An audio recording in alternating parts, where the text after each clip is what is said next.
Good evening and welcome to State of Business. You are with me, Madhusha Tavapalakumar. Let's take a look at tonight's headlines first. Deputy Minister urges local investors to reap maximum benefits of EU GSP Plus. And PUCSL to address environmental concerns of Norachole communities. Now the stories in detail. Deputy Minister of Foreign Affairs Dr. Harshadi Silva says the investors and business community should be ready to derive maximum benefits through the EU GSP Plus trade concessions.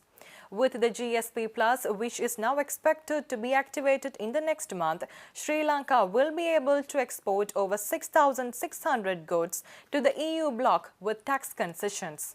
අපේ GSP Plus එක ලැබෙන්නේ මැයි මාසේ මම බලාපොරොත්තු වෙනවා 15 වෙනිදා විතර. මොකද අපේ දැන් අපි පනින්න තියෙන කඩළු ඔක්කොම පැනලා ඉවරයි. දැන් ඊළඟට තියෙන්නේ මේ ප්‍රොසීඩියරල් වැඩ ටිකක් තියෙනවා. ඒ ප්‍රොසීඩියරල් වැඩ ටික කරාම අපිට මේක ලැබෙවි. We expect this to turn the tide around. This will be a significant turning point in the falling GDP. දැන් අපිට GSP ලැබෙන්නේ තව ටික කාලයකට විතරයි. තව අවුරුදු 3ක් 4ක් තියේ වැඩිම වුණොත්. නමුත් අපි මේක ෆවුන්ඩේෂන් එක කරගන්න ඕනේ යුරෝපා සංගමයත් එක්ක නිදහස් වෙළඳ කිවිසුමක් අසම් කරා. මේකේ වැදගත්කම මම දකින්නේ එතන. GSP Plus එක විතරක් නෙමෙයි. මේ GSP Plus එක මම දකින්නේ අපි යන 2 step process එක පළවෙනි step එක හැටියට. GSP Plus එක ගත්තා වහාම අපි ක්‍රියාත්මක වෙලා යුරෝපා සංගමයත් එක්ක වෙළඳ කිවිසුමකට වෙළඳ කිවිසුම පටන් ගන්න සාකච්ඡා ආරම්භ කරන්න ඕනේ. Speaking further, the Deputy Minister said the GSP Plus will help Sri Lanka to increase the declining export revenue in order to support the country's economic development. He added that the exporters should also take this opportunity to diversify the product basket. When we say diversify, the government is not going to direct companies to go into this sector or that sector. But what we need to do is to use more technology and use our resources to add value. So we are moving into higher tech products, then automotive components, right? I was talking to some people about weighing scale components. So we need to add technology and move up that scale. That is on one hand. On the other hand, services, financial services, logistic services, shipping related services, bunkering services. Now that Trinco will also come online with Hambantota. I mean, we are going to revolutionize this place. Things are going in the right direction. The Public Utilities Commission of Sri Lanka has started a discussion with the communities that raised concerns on the environment impact of the Norachole coal power plant in Puttalam. Accordingly, the PUCSL appointed a committee of experts in March 2016 to study the environmental impact of the thermal power plants in Sri Lanka. The discussion came into light as the Supreme Court of Sri Lanka directed the PUCSL to take necessary steps to regularize the environment damage caused by the Norachole coal power plant. The direction was given in line with a fundamental rights application pending at the Supreme Court on the environmental impact of the power plant. The PUCSL informed that it has already commenced the process to reduce the damage caused by the fly ash as well as the remaining coal in that area. Let's take a look at more news after this break.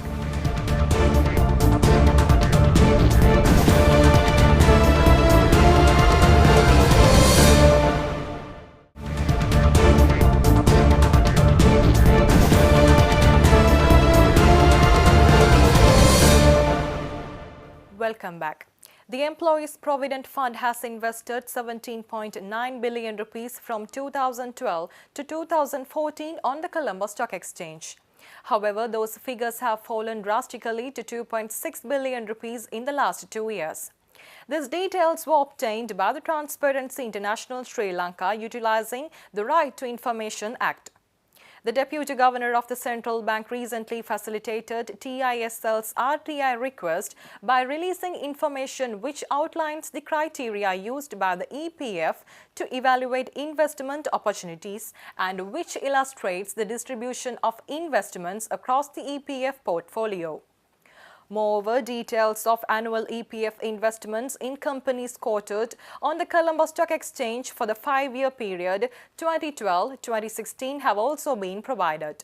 It is also noteworthy that government investments in listed equities account for only 4% of the total portfolio, while investments in government securities constitute a significant 93% of the portfolio. Minister of Science, Technology and Research Susil Premajayantha says developing scientific technology would be important to support the country's economic growth. The minister noted that Sri Lanka needs to invest at least 1% of the GDP in research and development to achieve economic growth more efficiently. The minister expressed these views addressing a forum in Colombo today. I understand the power of science and research. The potential of well-conducted research is powerful. In Sri Lanka, we are yet to reap rewards of any kind from much of the research that we conduct. The situation needs to change. It's my request to the government, and especially the finance minister, to allocate more funds for research. I don't want to mention how much our government has allocated for this year. It is less than the norm set by UNESCO. At least 1%, but it's less than 1%. I don't want to mention the percentage. But every year we improve that. And the other issue is here, the private sector. Funding for research, so they are reluctant to fund because they are not sure whether they are getting any results. It takes 2 years, 3 years, for 5 years, or more than that. That's the nature of scientific research. But unfortunately, our business community, they always expect easy money and within short period of time, the results. So you can't expect that. Let's take a look at the stocks after this break.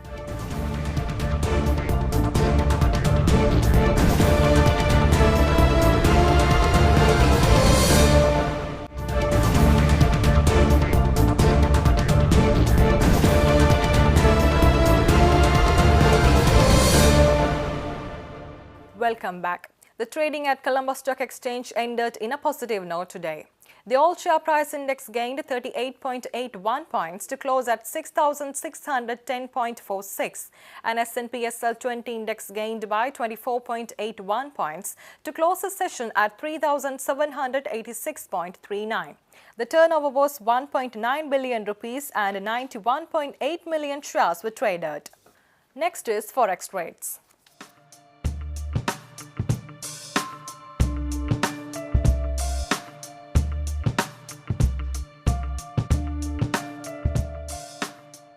Now we have dealing room update for the week.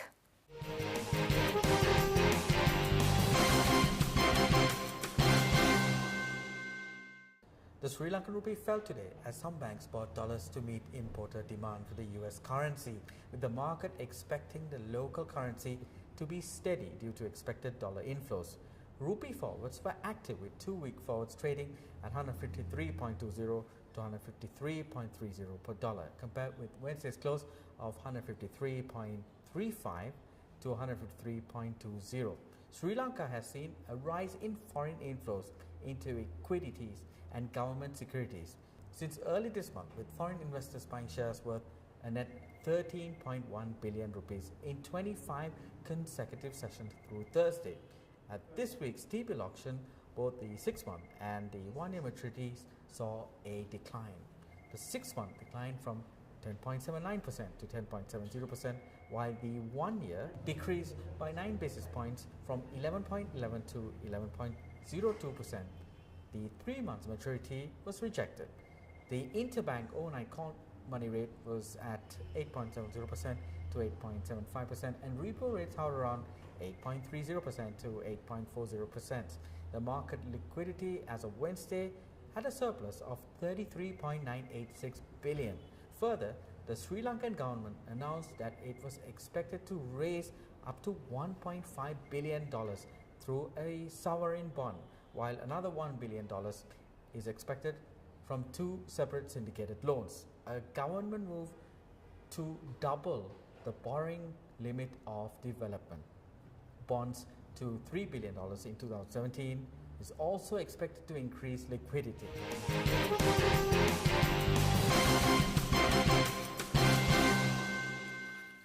With that, we wrap up State of Business for the week. Join us tomorrow with the Biz Roundup at 7 p.m. Until then, take care. Good night.